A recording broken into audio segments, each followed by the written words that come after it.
So, in this video, I'm going to be unboxing this rare John Bull Lionel HO scale car. I'm so excited because my grandson got this for us when he was at the Pennsylvania Railroad Museum.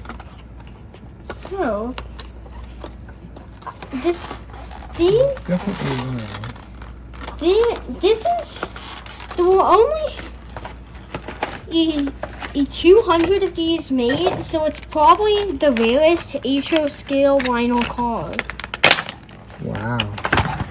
That's really amazing. Oh, this is going to be cool. So, let's open it up. And now, I need to put it on the track. Can I just look at it? Yeah. Look at that beautiful illustration of John Bull. Yeah. That's so nice. Probably took them a while to do that. Yeah. Wow. Okay, are you going to try and put it on? I'll have to move the caboose out of the way.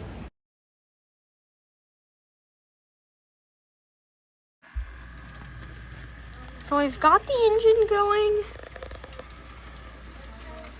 Looks really good. I think this is a great car. And it looks really good on the train. So this is a great car. Really think it's really high quality, and I'd recommend this car. Me too.